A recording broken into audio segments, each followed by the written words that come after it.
India versus Afghanistan second one day match రేపు లక్నో వేదికగా ఇకానా స్టేడియంలో అయితే జరగబోతుంది. ఫస్ట్ మ్యాచ్ లో వన్ సైడెడ్ గా విక్టరీ కొట్టిన మన మెన్ ఇన్ బ్లూ ఈ మ్యాచ్ లో కూడా గెలిచి సిరీస్ క్లోజ్ చేసుకోవాలని చూస్తున్నారు. కానీ ఈ సిరీస్ లో అందరినీ వేధిస్తున్న ఒకే ఒక ప్రశ్న, అసలు కింగ్ కోహ్లీ ఎక్కడున్నాడు, తను ఎందుకు ఆడటం లేదు అని. అయితే కింగ్ కోహ్లీకి ఐపీఎల్ 2026 ఫైనల్ మ్యాచ్ లో హ్యామ్స్ట్రింగ్ గాయం కావడం వల్లే తను ఈ సిరీస్ మొత్తానికి దూరం అయ్యాడు. మరి కోహ్లీ లేని లోటు మన టీమిండియాపై పడుతుందా? ఈ లక్నో నవాబుల అడ్డాలో యంగ్ కెప్టెన్ శుభ్మన్ గిల్ ఎలాంటి ప్లాన్స్ తో బరిలోకి దిగుతున్నాడు? అటు రషీద్ ఖాన్ ఆర్మీ కంబ్యాక్ ఇస్తుందా? అలాగే ఈ వీడియోలో ప్లేయింగ్ లెవెన్ లో మార్పులు ఏమైనా ఉన్నాయా, అలాగే పిచ్ రిపోర్ట్ ఏంటి అనేది పూర్తిగా తెలుసుకుందాం. వీడియోని అక్కడ స్కిప్ చేయకుండా చూడండి, చాలా బాగుంటుంది.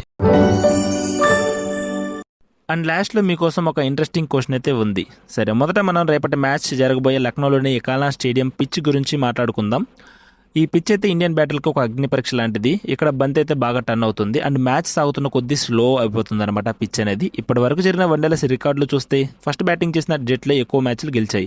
ఇక్కడ యావరేజ్ ఫస్ట్ ఇన్నింగ్స్ స్కోర్ కేవలం 250 రన్స్ మాత్రమే. అంటే రేపు టాస్ గెలిచిన కెప్టెన్ కళ్ళు మూసుకొని మొదట బ్యాటింగ్ ఎంచుకుంటాడు, ఎందుకంటే సెకండ్ ఇన్నింగ్స్ లో పిచ్ మరింత స్లో అయ్యి చేజింగ్ చేయడం చాలా కష్టమైపోతుంది. ఇక్కడే స్పిన్నర్లకు పండగ, బ్యాటర్లకు చుక్కలు కూడా గ్యారంటీ. ఇక మన ఇండియా ప్లేయింగ్ 11 విషయానికి వచ్చేస్తే ప్రాపర్లీ పెద్దగా చేంజెస్ అయితే ఉండకపోవచ్చు. మెయిన్లీ ఒక చేంజ్ అయితే ఉంటుంది అనుకుంటున్నా. అండ్ ఫస్ట్ అయితే మనకి ఓపెనర్ గా captain Shubman Gill, hit man Rohit Sharma innings ను స్టార్ట్ చేస్తారు. ఫస్ట్ మ్యాచ్ లో రోహిత్ శర్మ త్వరగా అవుట్ అయినా రేపు మాత్రం లక్నోలో అతిపెద్ద ఇన్నింగ్స్ ఆడాలని ఫ్యాన్స్ కోరుకుంటున్నారు.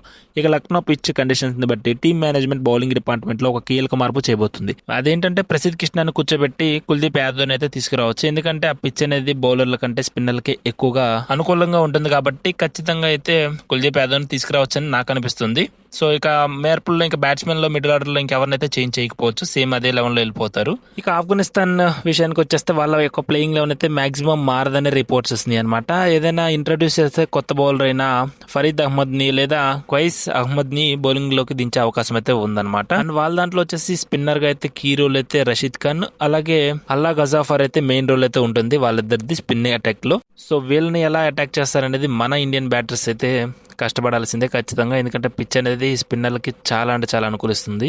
చూద్దాం మరి ఏం చేస్తారు రేపటి మ్యాచ్ లో మన ఇండియన్ బ్యాటర్స్. అయితే ఇక్కడ అందరూ ఒక విషయాన్ని అయితే గుర్తుపెట్టుకోవాలి, లక్నో పిచ్ అనేది స్పిన్ కి బాగా అనుకూలిస్తుంది కాబట్టి ఆఫ్ఘన్ కూడా చాలా డేంజరస్ టీమ్ గా మారచ్చు. కాబట్టి మన వాళ్ళు రషీద్ ఖాన్ ఎలా ఎదుర్కొంటారనేది ఖచ్చితంగా అయితే చూడాలి.